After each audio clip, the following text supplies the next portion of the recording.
My name is Camille Cobb, and I'm a postdoc at Carnegie Mellon University in the Sci Security and Privacy Institute.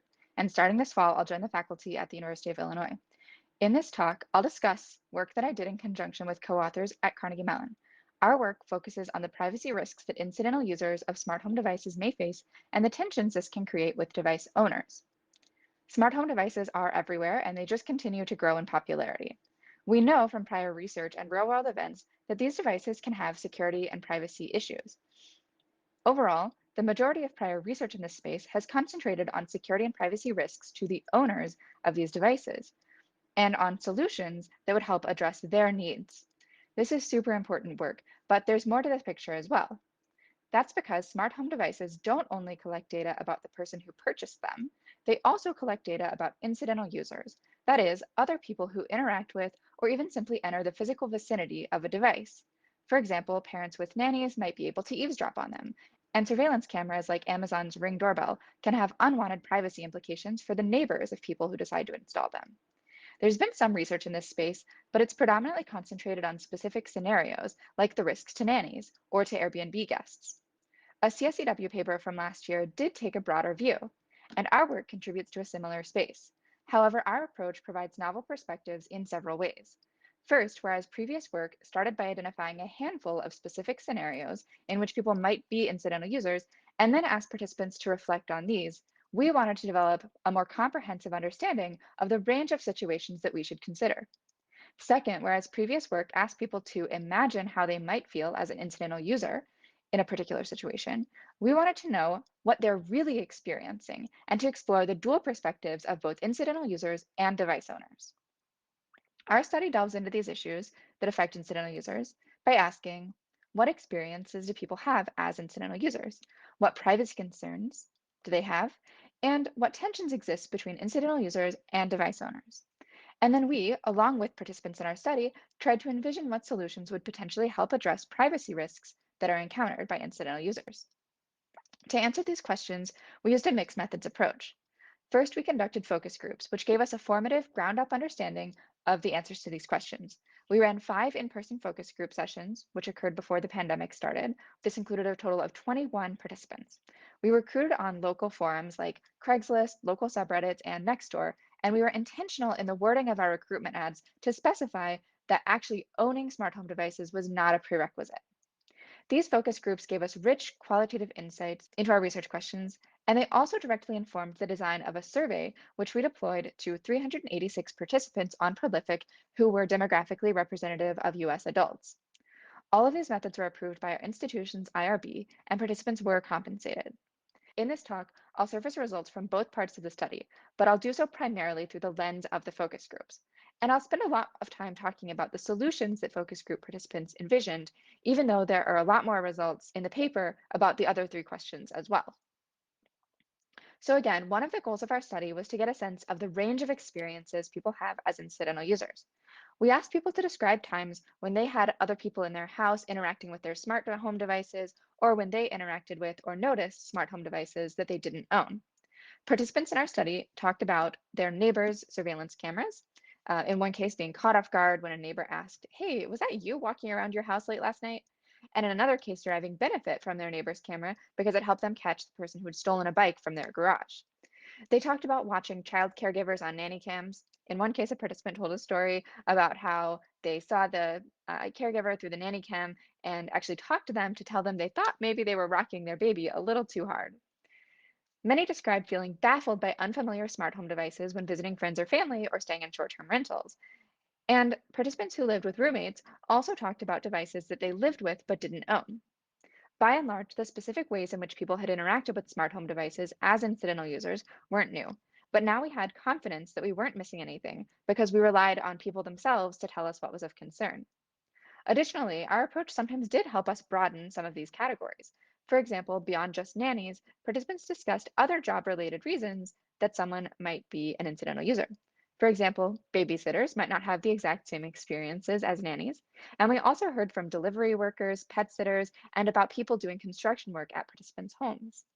So in surveys, we asked people about their experiences in each of these 5 situations, and we found that 91% of survey participants had been incidental users. You can read more in the paper about the prevalence of of each of these types of situations. In most focus group sessions, privacy concerns arose naturally in the discussion that followed our initial prompt, which was just to simply describe their experiences. This reinforces that privacy-related thoughts were very salient in this context and important to address. In these sessions, participants described concerns from the perspectives of both device owners and incidental users.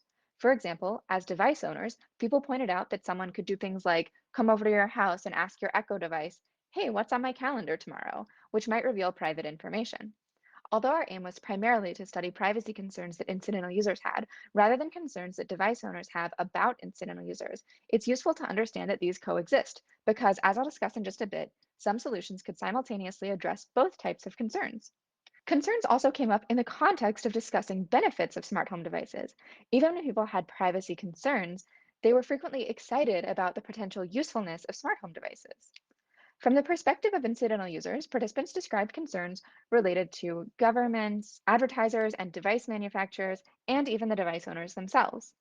As with a lot of privacy-focused work, they often didn't have specific threats or harms in mind, but instead expressed a general feeling of unease. Like one participant had been a delivery driver, and he said that sometimes when he delivered packages to people's houses who had surveillance cameras, they would ask him to look directly at the camera so that they'd have a view of his face before they would let him inside to finish his delivery. And even though he understood why homeowners might ask him to do this, he said that it made him feel kind of creeped out. Some participants described factors that might affect their degree of concern, like the location of devices, whether it's inside or outside. Maybe specific rooms might feel less okay than others, for example, bathrooms or bedrooms where people might be sleeping, especially if they're staying overnight. The relationship people have with device owners might make a difference, and how often or how long they're spending at the home. Are they there overnight sleeping, or are they there for just a short time? Do these visits occur over a long period of time in their life or just in a short window? And then also, they talked about the impact of whether the device owner was also present while they were there. So, for example, pet sitters might often be at the home when device owners are not present, but usually when you're visiting a friend or family member, they're around. And they saw some devices as more concerning than others. So issues related to cameras and voice assistants were discussed most frequently and enthusiastically during the focus groups, though other types of devices came up as well. And we took this into account in our survey design by asking specifically about cameras and voice assistants and grouping other types of devices into two broad categories of smart door locks, thermostats, smart lights, and smart plugs, and appliances, robot vacuums, and other kinds of smart home devices. So since these were focus groups, we got a list of concerns and a sense of the factors that might affect concern, but it's also important to know which ones are stronger or weaker and which ones occur more often or less often. And that's not an answer we could get from the focus groups, but it is an answer we designed the survey to provide.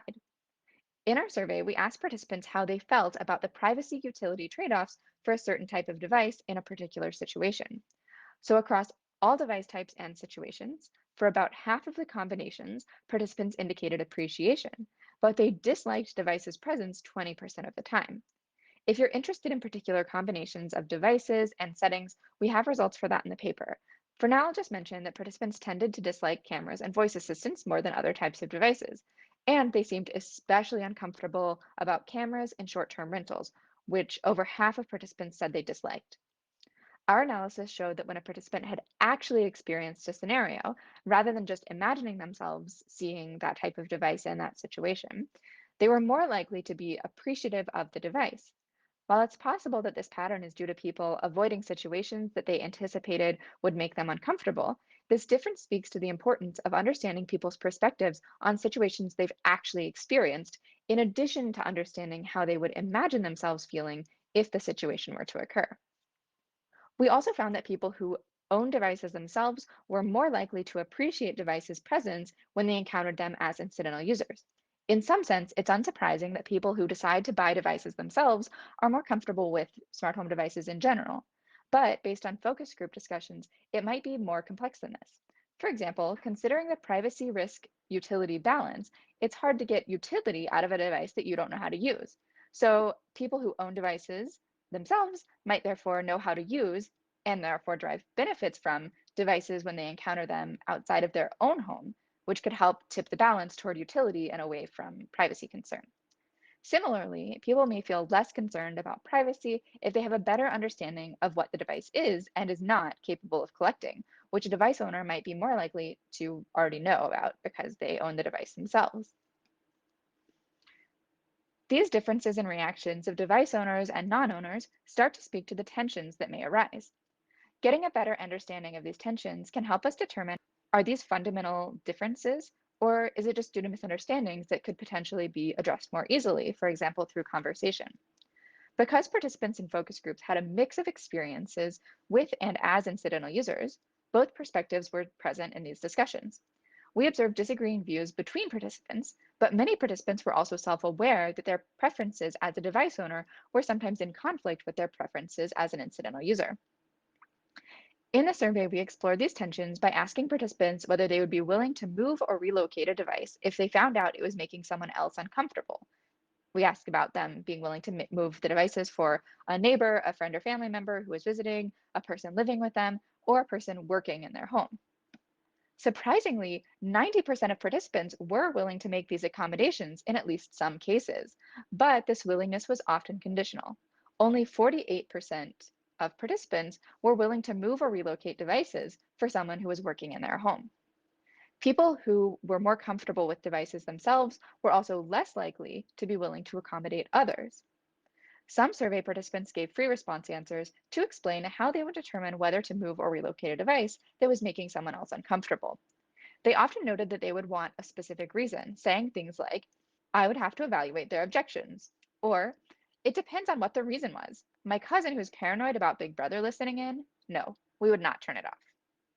As I said before, many people feel uncomfortable about the presence of smart home devices, even if they can't always convey a clear reason for this discomfort. And so it might actually mean that people who are uncomfortable have a hard time getting their preferences met by device owners. So we asked focus group participants to draw pictures of their ideas for addressing the privacy concerns that were brought up. It's useful and interesting to get ideas for solutions directly from participants, since they're experts in their own experience. And often, solutions that people come up with can help us better understand the characteristics that are most important for solutions that we eventually implement. I'll show you a couple of pictures in a minute, but a few themes that showed up were that as incidental users, many participants wanted to be informed about the presence, location, or data collection capabilities of devices they encountered, and they wanted to have a chance to give consent for data collection, or not. They proposed solutions that could be implemented now with existing devices or requiring only a conversation. And in some cases, they said they already did some of these things. And they also proposed approaches that would require new technology designs.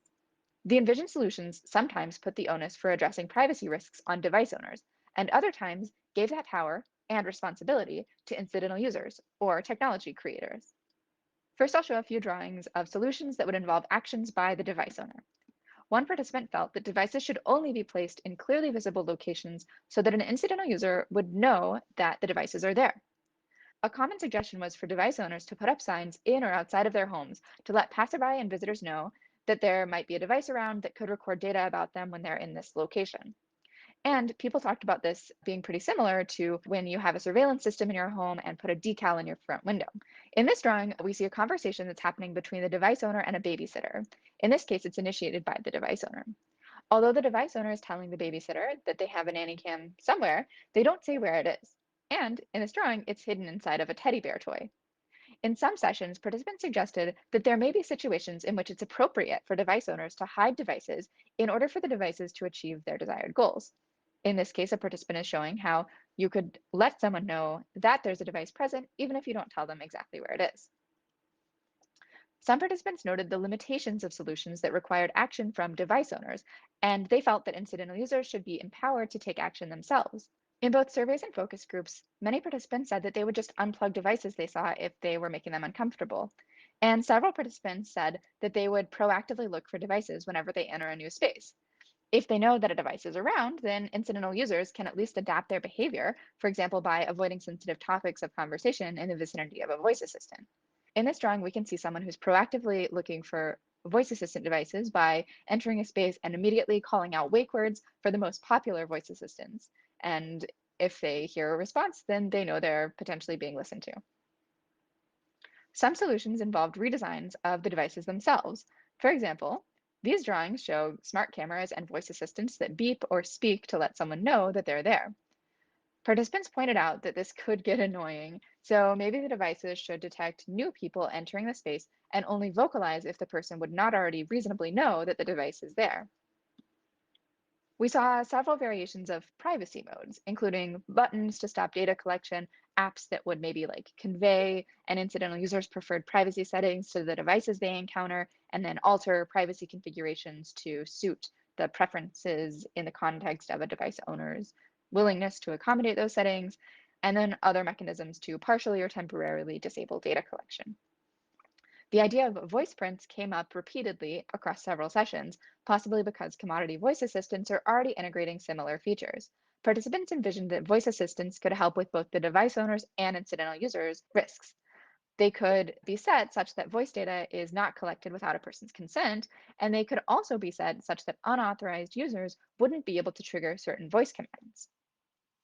Similarly, but for cameras, several participants imagined software that could automatically blur or censor the faces of people who didn't opt into data collection. To summarize, most people are incidental users. Even if people aren't worried about privacy in the majority of situations where they interact with other people's smart home devices, privacy concerns are still common. Device owners are often willing to accommodate incidental users, but in our paper, we argue that we should make it easier for incidental users to express when they're uncomfortable about a device, and that we should make it possible for device owners to collect less data about incidental users while still getting the main benefits they want from their devices. When prioritizing which solutions to implement, we should, of course, create solutions that address the needs of large numbers of people, but we should also factor in existing power dynamics and create solutions that are useful for incidental users who might currently find it especially difficult to achieve their privacy goals. For example, workers in homes where device owners might be unwilling to make accommodations for them. Thanks so much for your time, and I'm looking forward to having discussions with you about this work.